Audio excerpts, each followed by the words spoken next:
Welcome to Gen Z Hoops, the Gen Z basketball, coaching, and sports business show.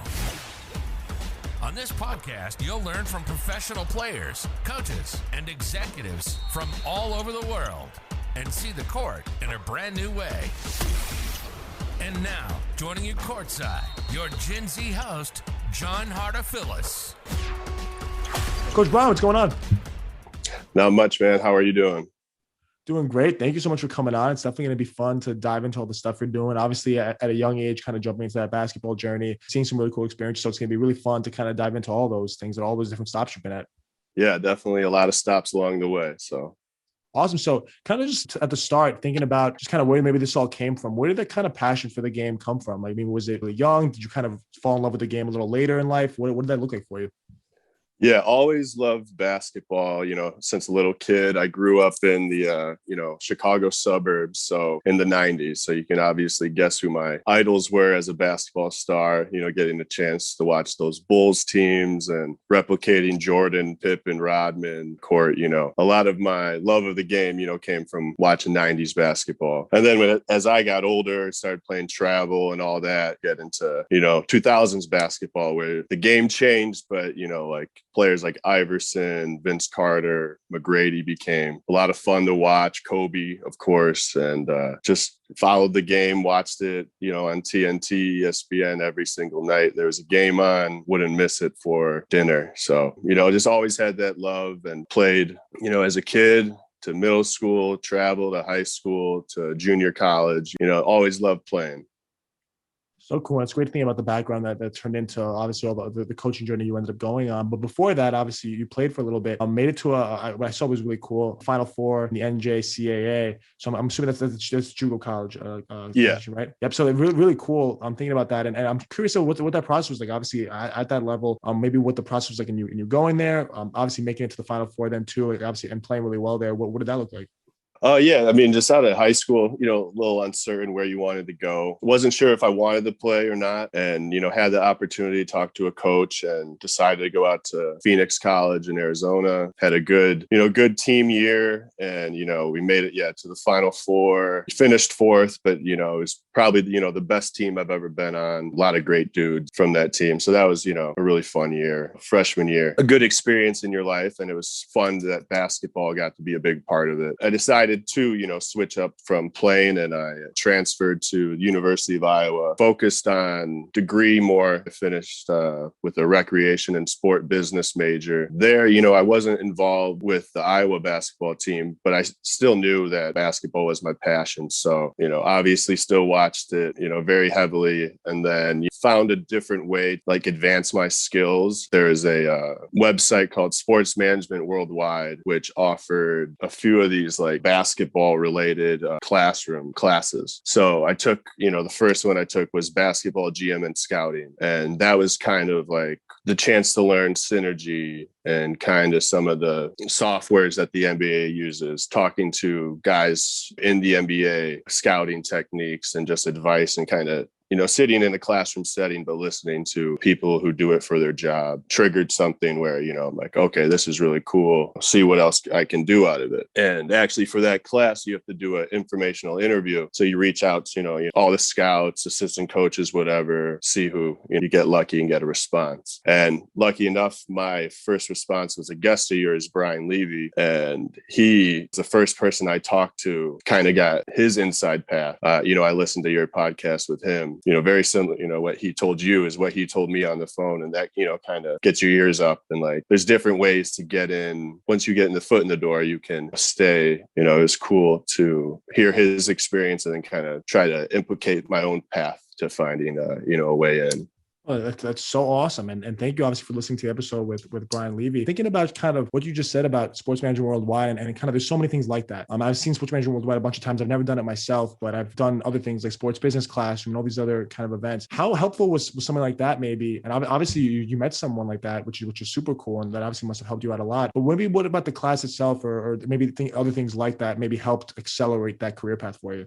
Well, starting off, I mean, I took 3 of those classes, so I thought they, helped pretty well. And I also did the sports business classroom. So, I mean, it's all about connections. It's about meeting people. And, what I liked about those courses were, well, one, Synergy is very big software that you use in the NBA, college every day, watching film on players. So just knowing how to navigate that was huge. So when you put something like that on your resume, even though you're like, when you're applying, it may not look like you have a long list of experience, but they see the stuff, everyday things that they use. And they're like, okay, this guy, I don't need to teach him Synergy, so knowing just that going in is very helpful. Kind of just knowing the language, talking to scouts and doing a player personnel scout on NBA players, and just really going into, you could lose yourself in Synergy for hours if you really wanted to. So there's a lot there, and just, knowing how to navigate really helped me. And then I took a video editing class, which is what the video coordinators do every day. Obviously I'll get to it later, but I was a,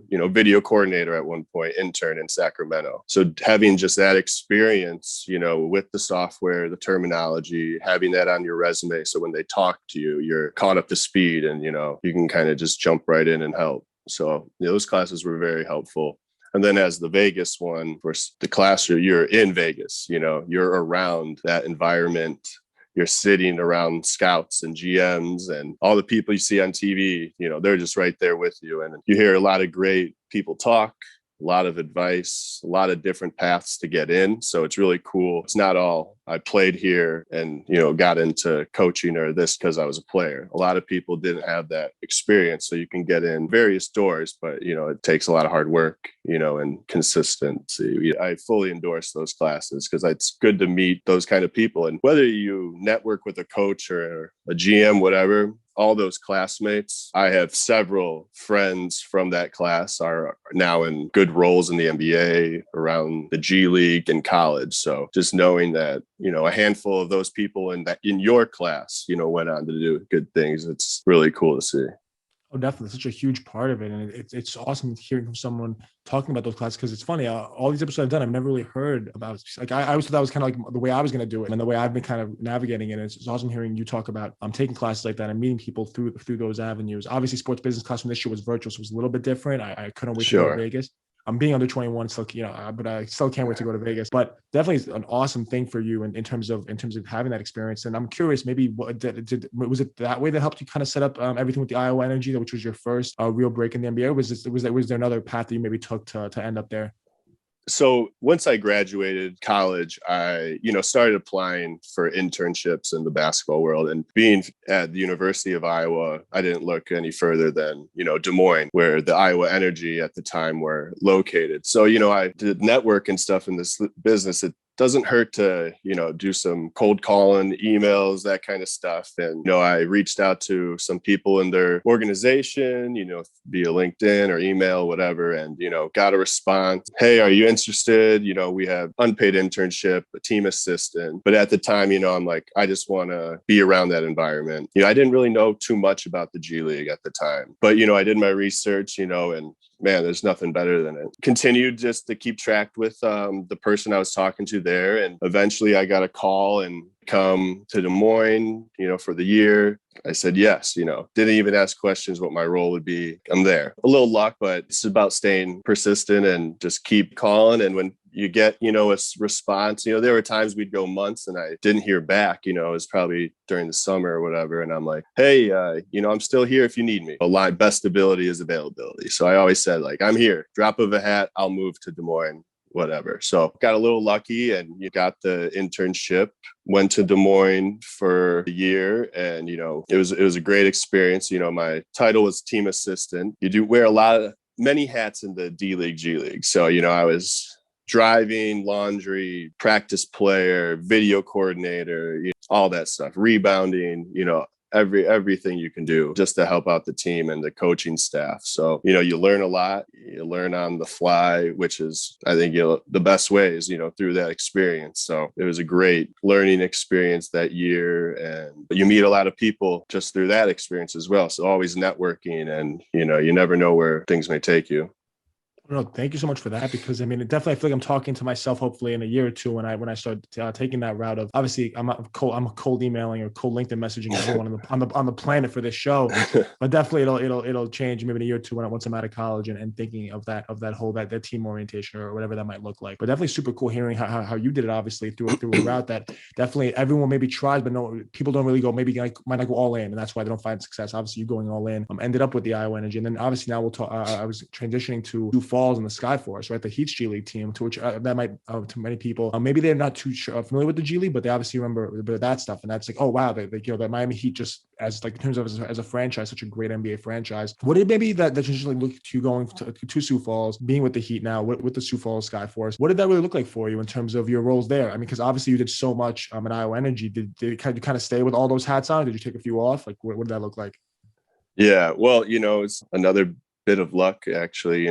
Once the Iowa season ended, I wasn't returning. So I was just looking, hopefully for a permanent gig somewhere, but nothing happened. So I got another opportunity where Sioux Falls called me. Then like, hey, we have another director of basketball operations internship available. Are you interested? I said, yep, I'm moving to Sioux Falls. No problem. So when I get there, they have a brand new coach, Dan Craig, who's coming down from the Miami Heat. They have very good, players coming back. So right away, you knew it was something different when you got to Sioux Falls. It was run different, and you could feel it, being a part of the Miami Heat and just their organization and culture, the way the coaching staff held themselves accountable and just presented themselves in front of the team was something eye-opening and really cool. And then, from my roles and stuff, I was the director of basketball operations intern. So I helped with travel, coordinating practice and gym times, getting players to and from practice, doctor appointments where they needed to be, helping the trainer with laundry,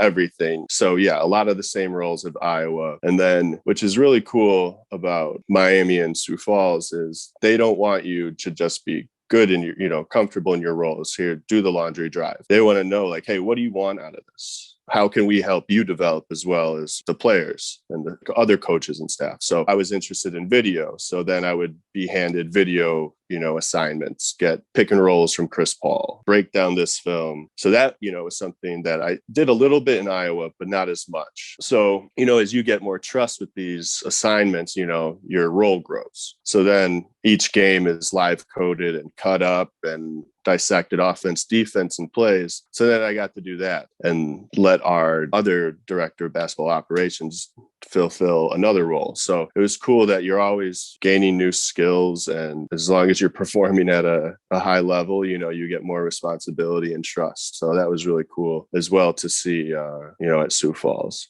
It's so cool, and it's incredibly interesting. I mean, seeing that you guys won the G League championship in 2016. Obviously, the G League isn't all about winning. There's a huge emphasis on making sure you're developing talent, and especially what I thought was interesting about what you said was how they wanted to develop you as well. They weren't just thinking about the players or the team or all that. And obviously, it ended up still winning a championship. But the bigger emphasis was, how can we develop everyone? How can we get everyone to that next level they're trying to get to? How can we kind of put our best foot forward and keep on developing, which is that idea is so cool and so key. I mean, you mentioned at the beginning, I think it's super interesting about your video editing role. Being that number one, I mean, that's kind of a huge thing that maybe one of my biggest skills helped me in editing the show and putting this out there. But I'm curious as to maybe what that editing experience looked like for you and how it kind of helped you land a job with the Kings and now in the NBA, doing work for them in the video room. What did that look like for you? Because that's obviously super cool and something that I find super interesting.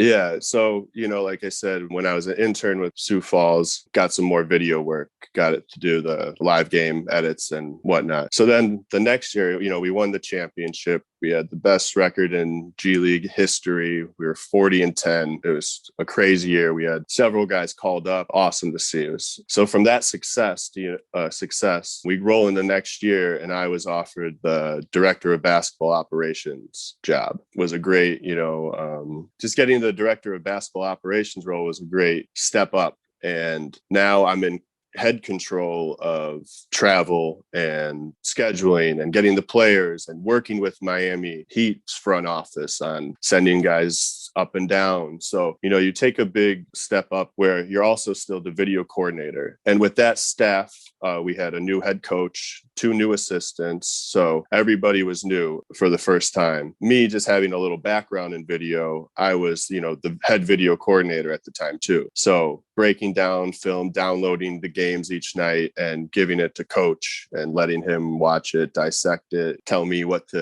clips to pull and what not, what he needs more of. So, I just became very familiar with that video coordinator role, as well as the director of basketball ops. So, we had another successful season, learned a lot. And from there, I was just looking how to just keep moving up. So I applied to a lot of NBA video coordinating internships and received feedback from like 5 teams and, just like, hey, worked in the G League. I'm looking for a video internship. I'm 6'7". I love to be on the court, love to practice. I can do more than just one thing. And being 6'7" doesn't hurt. So you get a little more nibbles. And, I talked to the Sacramento Kings and they were interested in me and I was interested in the Kings. So, they offered me the internship spot and I took it, and just being in the G League and working with video and then having just so many different trades, I guess you could call them, that helped me get that spot in the internship. So cool. I'm thinking about just the progression, and obviously we go from assistant to Dobo to the video room. I mean, there's so many different stops that makes this thing so much fun. Obviously you ended up going back to the Skyforce as an assistant coach, which I really want to talk about that because so you went through all these progressions. Did you know you were going to actually go into coaching? Was it always kind of a more front off Dobo role you were looking at? Like what made you go into coaching like that? Yeah. So I'm all over the place sometimes. So, I initially really wanted to be in the front office. I like scouting players and building a team and that kind of thing. So I thought that would be what I was, focused in. Being a video coordinator internship, that's the best way for you to get your foot in the door. Like that's, not bottom level, but you're young and you can get into an organization that way. And then, you can rise. So I was just trying to gain experience. And, after Sacramento, I was looking for video assistant jobs or video coordinator jobs around the league. And, you'd get some interviews but nothing, was really sticking. And my head coach from the Skyforce, he just said, hey, do you have any thought on being an assistant coach? Because the Skyforce assistant went up to Miami full time as a player development guy. So I'm like, I have, that sounds pretty cool, actually. Be fun to go back because I love Sioux Falls, the organization, the people that work there, everything, it was great. So I'm like, I wouldn't mind going back. And so through it, Nevada Smith was the coach. He talked to Coach Spolstra after a little time, and the GM, I got a call and saying, hey, would you like to be an assistant coach? And I want to get back into the G League and, kind of raise there, helping develop guys and, really trying to get their careers going professional, which is something that really interests me. Because when you get out of college, it's one thing, but becoming a professional and building those habits, really important. And I think Sioux Falls and Miami do a great job getting these players ready for professional basketball. Thinking about your time now, obviously it's great what you were doing. It's funny you brought up Coach Smith. He's actually going to be coming on the show actually in I think early next week, which is really it's fun. It's funny coincidence. Cool. But great, obviously, we're seeing the Sioux Falls family and how it's all able, how you're kind of just this personal relationship of, hey, like, this movement's happening. What do you think? Would you like to to be an assistant coach? We know you've been doing this stuff in the past, but we think you're ready. Like that's just so cool to me and thinking about that. I'm curious, obviously, one guy from that team, maybe of those 2 years you were as assistant coach was Duncan Robinson. Maybe everyone's talking about, of course, just because of what he's doing in the league. I'm curious, maybe because like everyone always talks about his story, playing at the D3 and the D3 national championship, all these different things and the stops he made. When you guys got him, did you guys know he was going to be this good? And I feel like everyone kind of, you've probably been asked this so many times about that, but in terms of just what did that development process for him look like? What did that really look like? And how did you guys kind of see him getting better and better each day? Yeah, I mean, Duncan, he's just a hard worker, great dude. And I mean, shooting translates, and he is the top shooter. For him, as a development, how can you get open? How can you get your shots, in rhythm? How can you improve your ball handling? How can you improve your defense? And, even a little playmaking. He's just a hard worker. He's dedicated. He asks questions. He's always in the gym. He's not just shooting. He's not just working on that skill. So that's the one that everyone, sees because he can shoot from way beyond the 3-point line and it's nothing but net. But, he works hard at everything he does, and even his shot, like that's just not all God-given. He works really hard getting those game shots, which is so important. Pass, relocate, 2 guys coming off a screen with his hand in his face. Like, he puts in that work. And he had his up days and down days in the G League, don't get me wrong. But he's just, he sticks with it. And he's just a hard worker, knows where he needs to improve. So he watches film, he asks questions, he just focuses on, how Miami says, get 1% better every day. And I think that's something he really took in the G League. Like, I'm here in Sioux Falls, there's basketball. That's it. I'm going to do everything I can while I'm on the floor, everything I can while I'm off the floor to just make sure I'm ready to go. And he's a great example of trusting yourself and just working hard and keep sticking with the process.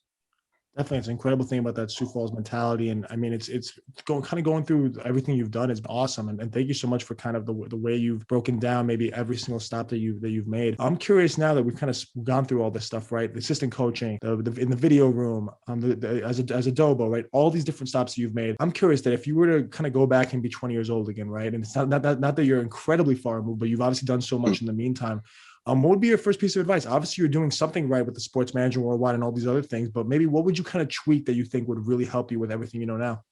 Well, I would say at 20, start networking. It doesn't hurt. And there's a lot of great people out there that'll return a text or a call or an email and just say, hey, there's nothing right now, but maybe we can talk in the future. And that's just an uplifting feeling sometimes, like when you just get a response from someone in the business or whatever. So just network, college, G League, whatever it is, it can go a long way, and it's good connections, and you meet good people anyway. And then at 20, I mean, once you get that foot in the door, it's have a sense of urgency. I mean, I remember you always want to help. There's no job too big, too small. Just have that sense of urgency to go out there, and whether you're noticed or not, who cares? You're helping. I remember my first day in Sioux Falls as an intern, I didn't want to step on toes. I didn't want to get in the player's way, the coach's way. And I remember there was a player shooting in the corner by himself, getting his own rebounds. And without asking, I'm just like, forget it. I'm going to just go rebound for this dude. We get talking, us, before practice starts. And then he calls me every single day for training camp. Hey, let's go get shots up. Hey, let's go get shots up. And even that, obviously rebounding is part of the job, but just going, I'm not going to go ask. I'm just going to go do it. Built a relationship. And, being available, whether you're doing laundry until 3 a.m, watching film, breaking down film, whether the coach uses it or not. It's just, man, it's fun. You're watching basketball. You're in the locker room. Whatever it is, you're talking with the coaches, the players. That's what's fun. And, like, you're working, but that's not a job really. So enjoy what you do. Enjoy the grind. It's, looking back now, I mean, I went through lots of stops, but man, it was so much fun. And I wouldn't change or tweak any of it because I've learned so much. I've met a lot of great players, coaches, trainers, scouts, everything, man. It's a lot of good people you meet along the ride. So yeah, I wouldn't tweak much. It's awesome hearing that. It's great to think about that that message of not wanting to tweak much, but you do kind of have all these ideas of maybe just what's worked through all the time. And thank you so much for sharing with our listeners. I know they definitely learned that from it. I know I learned a lot from it because I relate to so much of what you're saying. So Coach Brian, I mean, thank you so much for coming on the show, and definitely really excited to keep in touch and hear more about this journey as you go along and as I go along mine. Thank you. No problem, man. Good luck with everything, and thank you for having me. Thanks for listening to Gen Z Hoops. Make sure to follow, like, and subscribe on Instagram, LinkedIn, and all major social media platforms at Gen Z Hoops. You can tune in and subscribe on Apple Podcasts, Spotify, YouTube, and every other podcast platform on the planet. Get ready for the next episode.